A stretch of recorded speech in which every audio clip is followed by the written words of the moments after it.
నమస్తే, welcome to 7 India TV. Kakinada జిల్లా తాళ్లరేవు మండలం ఇంజరం గ్రామానికి చెందిన ప్రముఖ ఆయుర్వేద వైద్యులు స్వర్గీయ దుడ్డు రాజయ్య సంస్మరణ సభ ఆదివారం ఘనంగా జరిగింది. గ్రామానికి చెందిన మహేంద్రవాడ శ్రీ రంగసాయి ఇంటి వద్ద కాకరపర్తి వెంకట్రావు అధ్యక్షత నిర్వహించిన ఈ కార్యక్రమంలో పలువురు వక్తలు మాట్లాడారు. విశ్రాంత ఉపాధ్యాయులు ఓలైటి వెంకటరమణమూర్తి, సాలగ్రామ భీమశంకర శర్మ, కాకరపర్తి సుబ్రహ్మణ్యం తదితరులు రాజయ్య సేవలను కొనియాడారు. కార్యక్రమంలో ఓలైటి బంగారేశ్వర శర్మ, సింహదేవర వెంకట విశ్వనాథం, ద్విభాష్యం నాగేష్ బాబు, మధున పంతుల సత్యనారాయణమూర్తి, మధున పంతుల వెంకట చలపతి, ముమ్మిడివరం వ్యవసాయ మార్కెటింగ్ డైరెక్టర్ ఆకెళ్ల నాగేశ్వరరావు, సర్పంచ్ ముద్దన వెంకట ప్రసాద్ పాల్గొన్నారు.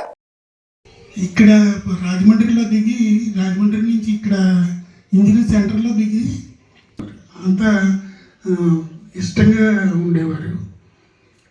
ఈ సందర్భంగా వారిని తలుచుకుని వారికి నివాళులు అర్పించే అవకాశం ఇచ్చింది. మనం అనుకున్నట్టే మధునా పంతులు సోదరులు ఇద్దరికీ కూడా తప్పదు. ఏం చేద్దంటే పెద్ద కార్యక్రమం ఉంటే సభని మొదలు పెట్టుకోవడం జరిగింది. ఇందాక మన సర్పంచ్ గారు మొత్తం ప్రసాదం కూడా నారాయణం వేదంలో ఉపనిషత్ భాగం నారాయణంలోది. ఏదైనా పనిని పూర్తి చేసుకుని ఉత్తమగతి ఆత్మ పరమాత్మను చేరుకోవడం అంటాం మనం, మోక్షం. శరీరంలో ఉన్నటువంటి దేహధారి లోపల ఉన్న జీవుడు పరమాత్మను చేరుకోవాలంటే ఉపనిషత్తులో నారాయణంలో చెప్తారు. ఈ శరీరం ఏమిటి అన్నప్పుడు భగవంతుడు కొన్ని ప్రశ్నలు వేస్తాట. గృహస్థు ధర్మం, చిన్నప్పుడేమో విద్యాభ్యాసం, భార్య పిల్లలు కోసం జంతువులు కూడా తాపత్రయపడతాయి. అందరికీ చేయరు కదా, అందరికీ కలగదు. ఎందుకు చేయాలి? తాపాన్ని శమింపజేయడం. దానివల్ల అతను లోటు వల్ల వచ్చేటువంటి బాధని నలుగురు కూర్చుని ఓ రెండు మంచి మాటలు మాట్లాడుకుని ఉండడంలో ఆ జీవికి తాపం ఉపశమనమిస్తుంది. అది సంతాప సభ. అందుచేత ఈ రోజున చెప్పాను కదా, అందరికీ జరపలేదు. మరి సత్యం బాబాయ్కి ఎందుకు చేశారు? శ్రీనివాస్ మావయ్య గతించారు. శ్రీనివాస్ మావయ్యకి చేసాం, సత్యం బాబాయ్కి చేసాం, రాజే పెద్దనానికి చేస్తున్నాం. ఎందుకు? వీళ్ళందరూ సత్యం బాబాయ్ వైద్య రంగంలో సేవ చాలా ఘనంగా మనం చూసాం. వాడు సంపాదించింది అదనమాట. సూర్యపండు చెప్పాడు కదా, వాళ్ళు ఏం సంపాదించలేదు అని. వెళ్ళినా సరే ముందు నేను మీరు ప్రాణదాతులండి, మీరు ప్రాణాన్ని ఇస్తారు మాకండి, అలా అనకండి కాదు. ఇప్పుడు నిశాంత్ గారు అనేటువంటి డాక్టరిస్ట్ ఇక మన కాకినాడలో ఉండేటువంటి ట్రస్ట్ హాస్పిటల్లో ఉంటారు. ఆయన ఇంటి దగ్గర సంధ్యావందనం ఇవన్నీ చేసుకుని ఈ విభూతి అన్నిటితోటి అక్కడికి వచ్చి సీట్లో కూర్చుంటారు. ఆయనకి గురువు, మన గురువు గారి దగ్గర శిష్యుడు సుబ్రహ్మణ్యం, సుబ్బతాత అంటాం, అతని దగ్గర నేర్చుకున్నానని చెప్పారు ఆయన నాకు. అటువంటి వైద్యులు, ఇప్పుడు వైద్య కుటుంబం వీరిది.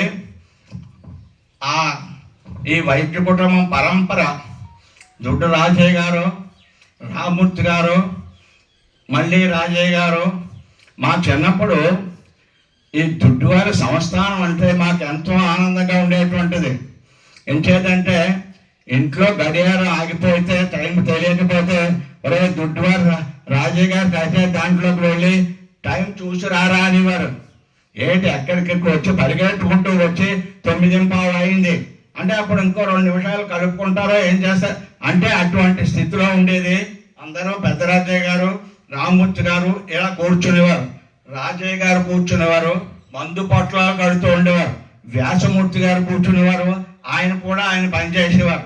నేను ఎరుగుతును ఈ పెద్ద రాజయ్య గారు ఒక కుర్చీలో ఈ సరసభాయ నమః ఈ సంస్మరణ సభ దుడ్డు రాజయ్య గారు దివంగతులైనారు.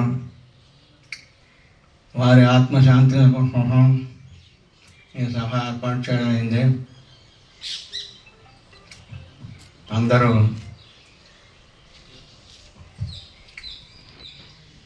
రాజయ్య గారి గురించి తెలుసుకున్న వాళ్ళు చాలా మటుకి, అంటే ఇప్పుడు రాజయ్య గారికి నాకు ఒక 8 సంవత్సరాలు ఎంతో డిఫరెన్స్ అంతకం లేదు. సరస్వతి యువజన సంఘం అనేటువంటిది ఉండేది, పెద్దవాళ్ళతో ఉండేది, రామడుగుల వారు వాళ్ళతోటి.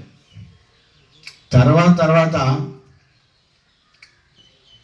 మా చిన్న కాకరపేట సుబ్బారావు, నేను ఇలా ఉన్నటువంటి కొంతమంది చిన్న బాల సరస్వతి సంఘం కింద ప్రారంభించాం.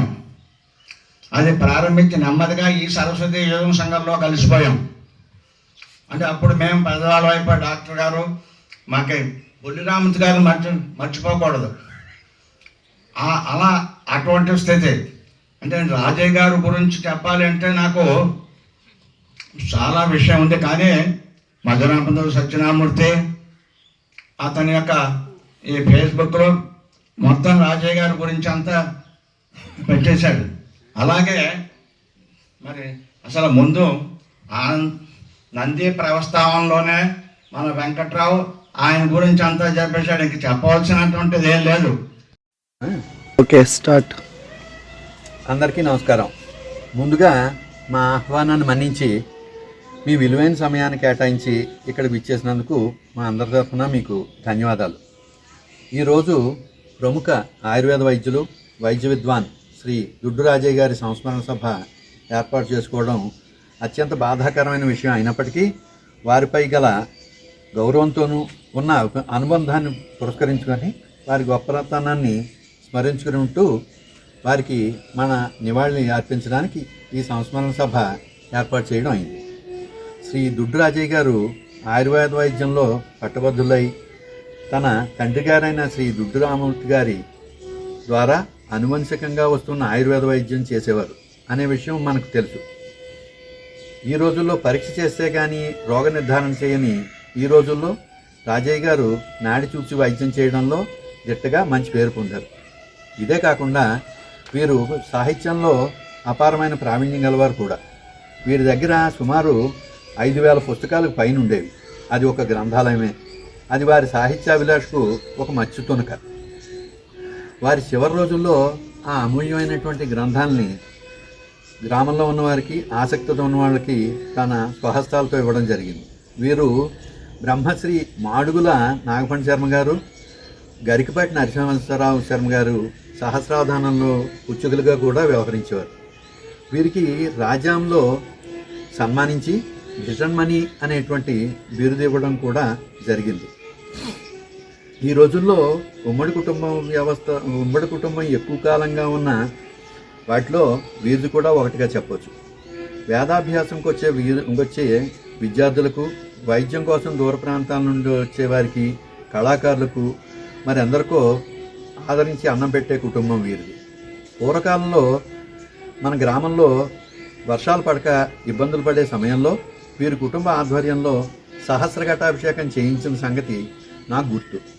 ఇంజరం గ్రామంలో వైద్యానికి అటు ఆయుర్వేదం కానీ ఇటు ఇంగ్లీష్ వైద్యానికి కానీ మారుపేరుగా నిలిచిన కుటుంబం మన దుడ్డువారిదే. అదే పరంపరలో ఇంకా మన సూరిపండు గారు కూడా కొనసాగించడం హర్షణీయం. శ్రీ దుడ్డు రాజయ్య గారితో నాకు ఒక ప్రత్యేకమైనటువంటి 2 సందర్భాల్లో అనుభవం ఉంది. ఒకటి, మన గ్రామంలో శివాలయం కట్టేటప్పుడు శివాలయం చరిత్ర రాయడంలో ఆయన ఇచ్చినటువంటి సహకారం మరువులేంది. అలాగే మన గ్రామంలో లక్షపత్రి పూజకి నాంది పలికేవారు. నాంది పలికిన వారు వీరు కూడా. ఒకరోజు నన్ను పిలిచి మన గ్రామంలో శివునికి లక్షపత్రి పూజ చేస్తే అది గ్రామానికి శ్రేయస్కరం అని చెప్పి, అందరికీ భోజనానికి కావాల్సింది నేను ఏర్పాటు చేస్తాను, మిగిలిన విషయం నువ్వు చూడు అని మంచి సలహా ఇవ్వడం ఈరోజు కూడా ఆకుండా జరగడం శుభకరం. వారి మంచి సంకల్పానికి తార్కాణం కూడా.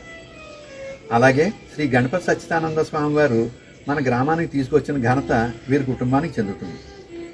90 సంవత్సరాల నిండైన జీవితం గడిపిన శ్రీ దుడ్డు రాజయ్య గారికి సద్గతులు కలగాలని, వారి కుమార్తె అయిన శ్రీ విశాలకు మనోధైర్యం ప్రసాదించాలని ఆ పరమాత్మని ప్రార్థిస్తూ ఈ అవకాశం కల్పించినటువంటి అందరికీ ధన్యవాదాలు. నమస్కారం.